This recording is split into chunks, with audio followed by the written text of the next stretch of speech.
When the stage lights of America's Got Talent slowly came alive that night, the atmosphere felt ordinary, almost routine, as if nothing special was about to happen. The audience clapped politely as the host announced the next contestant, a man from the Philippines named Daniel Reyes. He walked out slowly, not with confidence, but with a quiet humility that made some people lean forward in curiosity.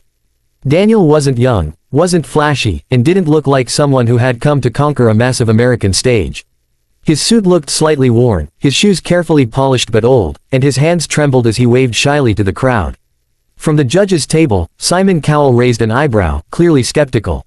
He had seen thousands of singers, and most of them claimed to love Elvis.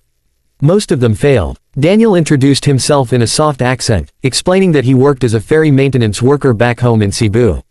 He spent his days fixing engines, scraping rust, and earning just enough to support his mother and younger sister. When asked why he chose to audition, Daniel paused, swallowed hard, and said he grew up listening to Elvis Presley on a broken radio that his father had repaired countless times. His father, he revealed, passed away years ago, and Elvis songs were the only thing that made their small home feel alive again. The audience grew quiet, sensing there was more beneath his calm voice. Simon leaned forward and asked the question that made everyone tense. Why Elvis? Daniel smiled nervously and replied that Elvis gave him courage when he had none, that singing Elvis was the only time he felt brave enough to dream. A few people in the audience exchanged doubtful looks. Elvis was sacred territory. Many had tried. Almost all had failed. Simon gave a short nod, clearly unconvinced, and told him to begin. The band struck the first chord, and something unexpected happened. Daniel didn't rush into the song. He closed his eyes for a brief second, as if standing back in a small Filipino home, listening to that broken radio again. Then he began to sing. The first line came out gentle, controlled, and hauntingly familiar, yet different in a way no one could explain. Within seconds, murmurs spread across the theater. This wasn't karaoke. This wasn't imitation. This was something deeper. As Daniel's voice grew stronger, the room transformed. His tone carried the raw ache of Elvis, but also the soul of a man who had lived through loss, sacrifice, and quiet endurance. Simon's skeptical expression softened. One judge slowly leaned back, eyes wide. Another placed a hand over her mouth. The audience stopped breathing, afraid that even the smallest sound might break the moment. Halfway through the song, Daniel did something no one expected. Instead of copying Elvis's famous power notes, he stripped them down, singing with restraint and emotion, letting silence speak between the lines. It was risky. Very risky. Simon shifted in his seat, clearly surprised. This wasn't what he had anticipated at all. Then came the twist no one saw coming. As the song reached its emotional peak, Daniel's voice cracked, just for a second. The crowd gasped, thinking it was over. But instead of falling apart, he leaned into that crack, turning it into something heartbreakingly real. That single imperfect note carried more truth than perfection ever could. Tears began to fall in the audience. A woman in the front row openly sobbed. The final note hung in the air long after the music stopped. For a moment, there was silence.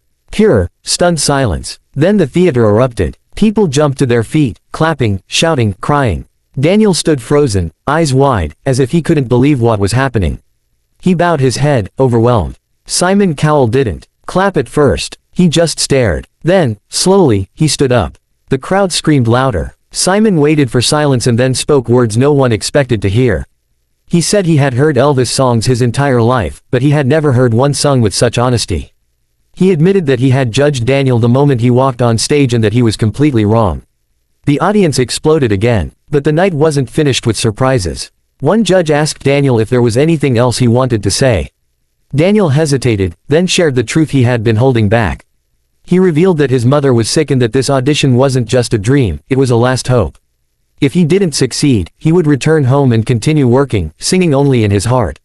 The emotion in his voice shattered whatever composure remained in the room.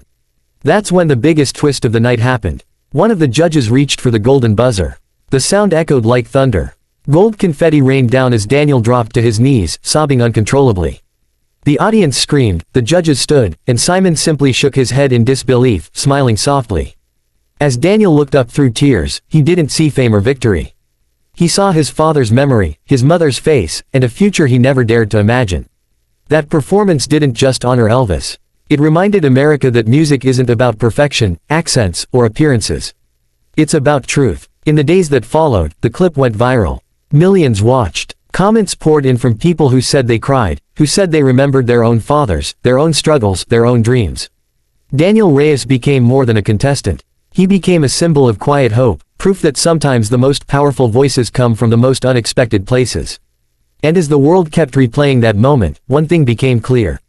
When a Filipino starts singing Elvis, and he sings from the soul, even Simon Cowell can't believe it.